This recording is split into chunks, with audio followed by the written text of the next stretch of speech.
Welcome to Deep Thoughts, a podcast designed to take you on an introspective journey into the mindsets and strategies that fuel personal growth.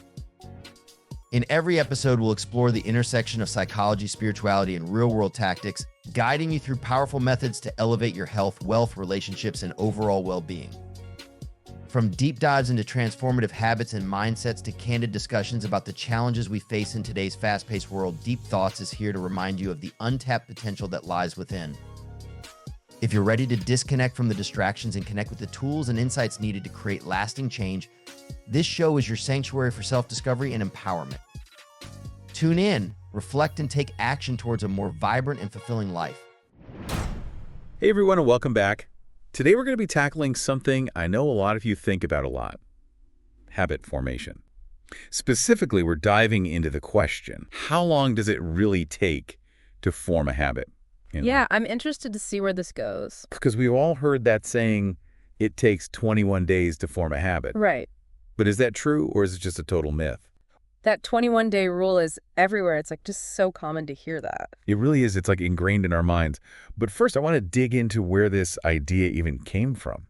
Okay, so the 21-day myth can actually be traced back to a plastic surgeon. Oh, wow. Named Dr. Maxwell Maltz.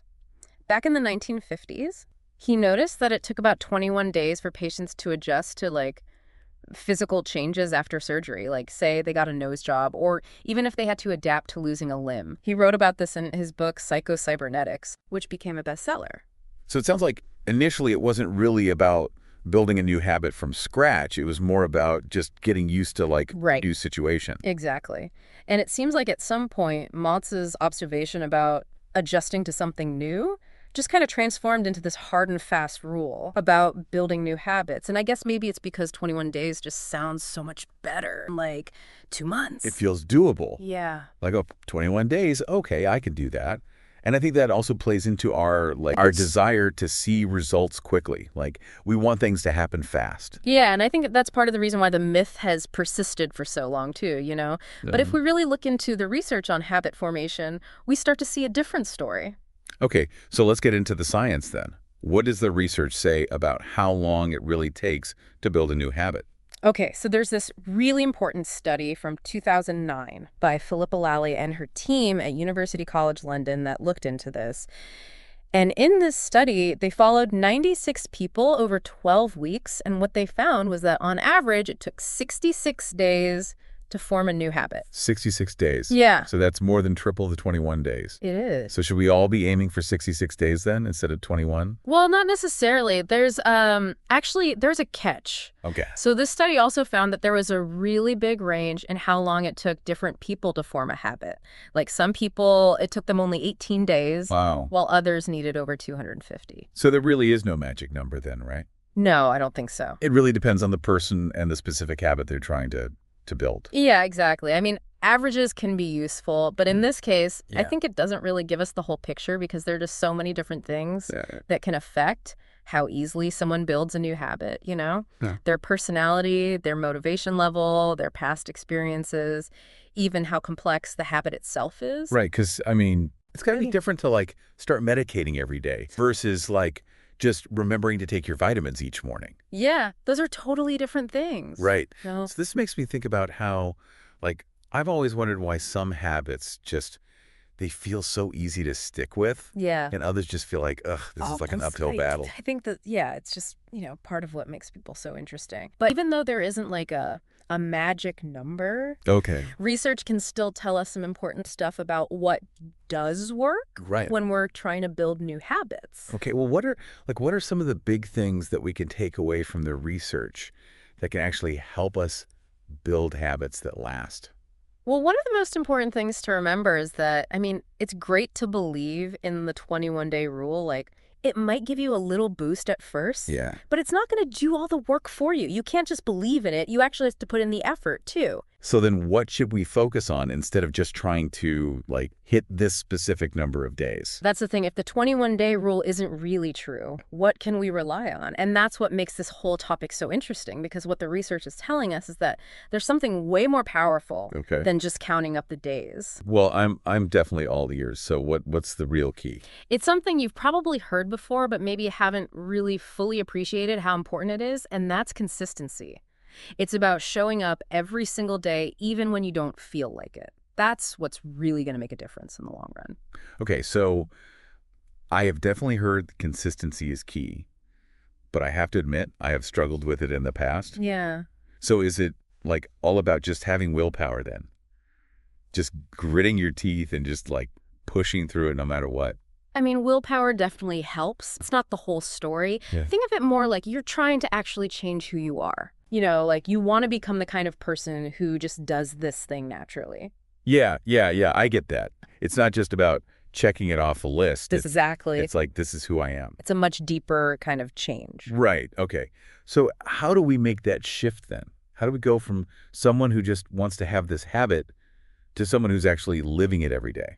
That's where we get into like the actual strategies. Have you heard that quote from the book Atomic Habits? It's by James Clear, and he said, Oh, yeah. "You do not rise to the level of your goals. You fall to the level of your systems." Right, yeah. I've heard of that book. Yeah. It's all about building those good habits. Right? Exactly. So you're setting yourself up for success instead of just like hoping for the best. Yeah, it's about making it as easy as possible to do the thing you want to do and making it kind of automatic. And there's this other really interesting thing that's called feedback loops. Feedback loops. I don't know if I've heard of that before. Okay, well, so think of a feedback loop as like it's anything that gives you information about how you're doing. Like it could be something as simple as, you know, keeping track of your workouts in a journal or using an app or even just taking a minute to think about how you feel after you do the thing you're trying to make a habit. Those little bits of feedback can really help to keep you motivated. Yeah, I could see how like those little wins along the way could really like encourage you to keep going for sure. Totally. But it's actually more than just motivation. Feedback loops can actually make you learn faster and get better at what you're doing more quickly. Okay, so you're not just blindly doing the same thing over and over again. Right. You're actually like learning from it and you're getting better as you go. Exactly. You're becoming more aware of like how your habits actually work. And that helps you learn faster. Okay, this is making me completely rethink how I approach building new habits. Instead of just trying to like power through it, I need to be more strategic and pay more attention to like how things are going and adjust as I go. I like that a lot. It's a much more mindful way to approach it. Yeah, definitely. Yeah, it really is interesting though, isn't it? How we like hold on to these simple rules like the 21-day myth. Yeah. Even when like the research tells us something totally different. Yeah, why do you think that is? Like, why do we want these quick fixes so much? I think part of it is that our brains just, like, they love a good shortcut, you know? A nice, simple rule like that, 21 days, it's easy to understand, it's easy to remember. And I think it also makes us feel like we're in control, you know? Like, we have a plan, we have a timeline. It's like a roadmap, even if it's the wrong one. Exactly. Yeah. Plus, don't forget about hope. We really want to believe that there's, like, a quick and easy way to change, to be better. I mean, we see it all the time. Like all those headlines that are like, get fit in 21 days or learn Spanish in a week. It's tempting to believe it. But you know, this deep dive is really reminding me that like real change takes time and it takes work. It really does. And that kind of brings us back to the science of habit formation, you know? It's not really about finding that one perfect number. It's more about understanding like how it all actually works, makes habits stick.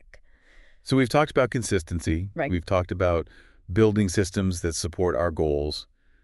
What else can we do to like really set ourselves up for success?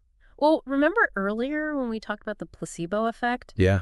I think that's worth spending a little more time on. Yeah, okay. Because it's like a really fascinating part of all of this. It shows us how powerful our minds really are. You know, if we believe something is going to work, we're more likely to like actually put in the effort, make it work. So you're saying that like even if that 21-day thing isn't real, right, just believing in it could actually help someone form a habit. Exactly. And it shows how important our mindset is. If you start out like feeling optimistic and like you can actually do it, you're just way more likely to succeed.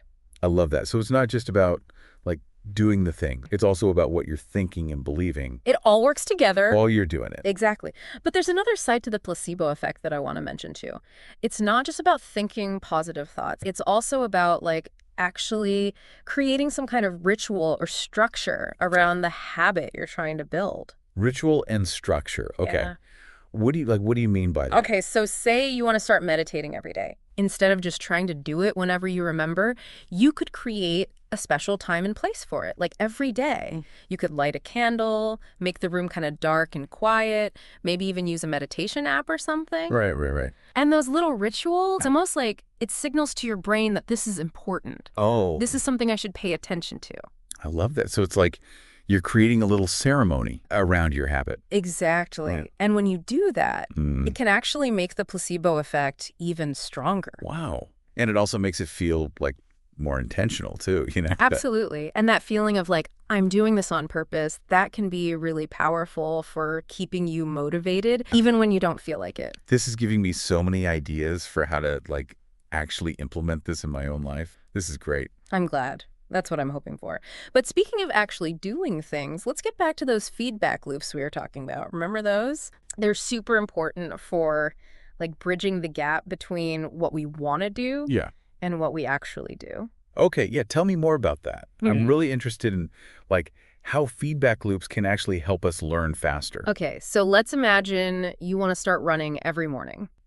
A super simple feedback loop could be just marking it on a calendar every day that you run. So you can like visually see your progress. Exactly. And each time you see all those marks, like it reinforces that, like, hey, I'm doing this. Right. But you can take it even further, too. Like, what if you also started keeping track of your time and how far you ran? Okay. Then you'd be getting even more information, you know? So you'd be able to see like how you're improving. And maybe you'd notice that you run faster on days that you eat a good breakfast, or that you have a harder time on days that you stayed up late working the night before. That's so cool. Like, you actually start to see the patterns. Right. And then you can use that information to like adjust Exactly. how you're approaching it. It's like having a personal coach who's like constantly giving you tips Right. based on what you're actually doing. Oh, I like that a lot. This is making me think that like I've been approaching this whole habit thing the wrong way. Instead of trying to just like force myself to do it, I need to be like paying more attention to those signals along the way. It's about being more aware and like more strategic about it. Yeah. That's a really good point. I like that. That's the key, I think. It's less about just repeating the same thing over and over and more about being really present and constantly learning and making things better. And that's where it gets really exciting, I think. I totally agree. I'm feeling a lot more like empowered just by thinking about it this way.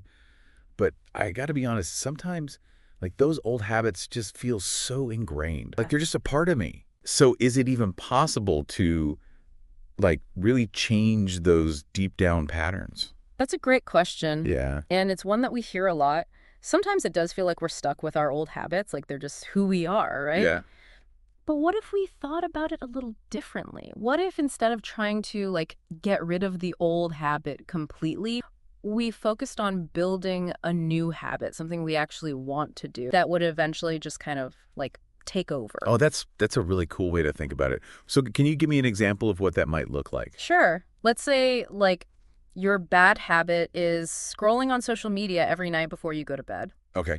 So instead of just saying, I'm going to stop doing that, which is really hard. so hard, you could say, okay, before bed, I'm going to read a book. I'm going to take a bath. Something you actually enjoy. Oh, okay. So you're like replacing the old habit with a new one. You're basically crowding it out. Yeah. And the cool thing is, as you start to enjoy that new routine, more like maybe you're sleeping better, you're less stressed, Right. you'll naturally start wanting to do that old habit less and less.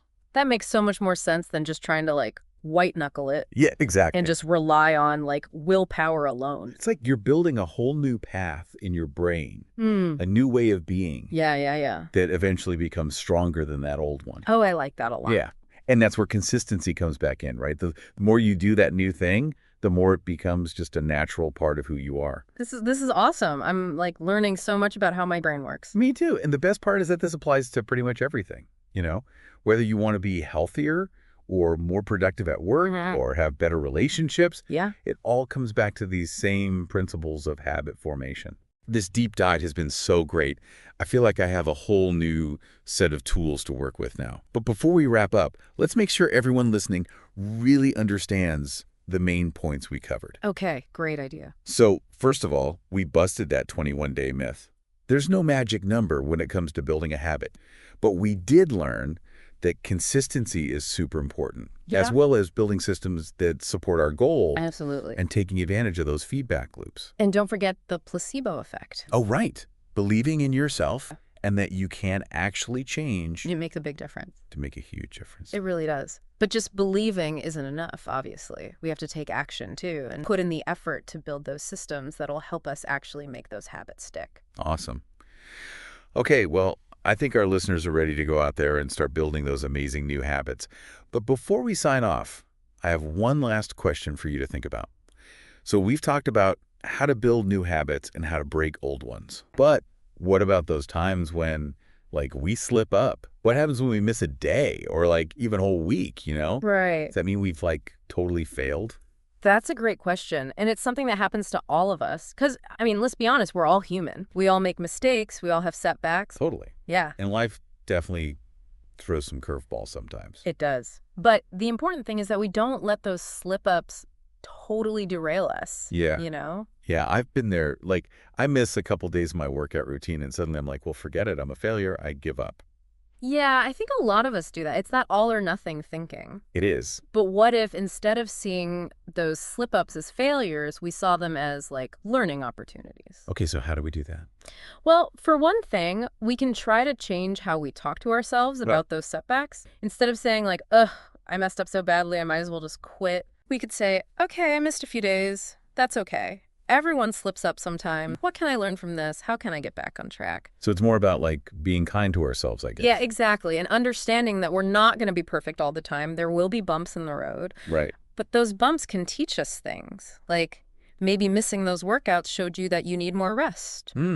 Or maybe your schedule's just not realistic. It's all information. Yeah, okay, so it's don't beat yourself up about it. Exactly. Just see what you can learn and move on. Yeah, it's not about being perfect. It's about just making progress over time. Yeah, that makes sense.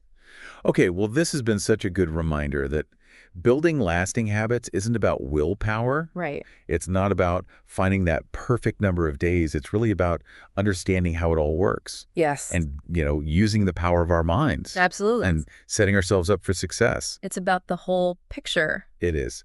I feel so much more prepared to tackle my goals now. Me too. So to wrap up our deep dive into habit formation, I want to leave you with this.